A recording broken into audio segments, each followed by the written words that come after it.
আরজি করের প্রসঙ্গ টেনে বিজেপি ও বামেদের কড়া ভাষায় আক্রমণ মহিলা তৃণমূল জেলা সভানেত্রী সাগরিকা সরকারের। বললেন ওরা ভুল বুঝিয়ে মেয়েদের পথে নামিয়েছে, মুখ্যমন্ত্রীর নামে কুৎসা রটাচ্ছে, ওদের বয়কট করুন, মুখ্যমন্ত্রীর নামে কুৎসা রটালে ঝাঁটা পিটা করুন। ওরা জোর করে ক্ষমতা দখল করতে চায়, এমনকি প্রধানমন্ত্রীকে মহিষাসুর বলে কুৎসিত আক্রমণ করেন তৃণমূল মহিলা নেত্রী। যা শুনে পাল্টা আক্রমণ শানিয়েছে বিজেপি।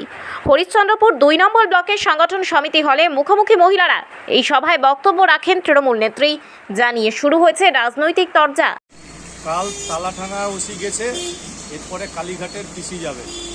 এইসব দেখে তৃণমূলের নেতারা ভ্যাট বকা শুরু করেছে। ক্ষমতা থাকলে আন্দোলন প্রতিবাদ থামিয়ে দেখা, আমরা কিছু বলবো না, মানুষের জবাব বুঝিয়ে দিবে আরে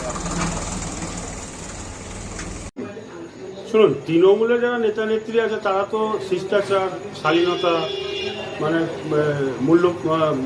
মূল্যবোধ এগুলো তো এরা বোঝে না। এরা শুধু মানুষকে কিভাবে বিভ্রান্ত করতে হয় সেটাই বোঝে। তো আমরা তো বেশি কিছু বলবো না। পশ্চিমবাংলার জনগণ জেগে উঠেছে, এবার জুতো পেটা করছে। কিছুদিন পর কি করবে এরাই নিজেরাই বুঝতে পারবে যে কদিন পর মানুষ কোথায় এদের ছুঁয়ে ফেলছে।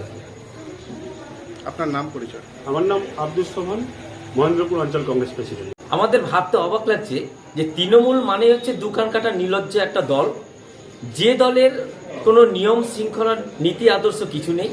সেই দলের যদি গোড়া যদি খারাপ হয় তাহলে ফল নিশ্চয়ই খারাপ হবে। আগামী দিনে আপনারা দেখবেন যে পশ্চিমবঙ্গের মানুষ ওদেরকে দুহাত ভরে ঝাঁটা দিয়ে তাড়িয়ে বিদায় করবে এবং পশ্চিমবঙ্গের মানুষ, সাধারণ মানুষ, খেটে খাওয়া মেহনতি মানুষ উৎসবে মাতবে। এটা আমাদের আশা। আমরা আশা করছি আগামী দিনে এই কামনা আমাদের আছে। সাধারণ মানুষ যেভাবে মাঠে নেমেছে, রাস্তায় নেমেছে, আমরা আশাবাদী যে অল্প দিনের মধ্যে এই সরকারকে ঝাঁটাপিটা করে গদি থেকে নেওয়া হবে।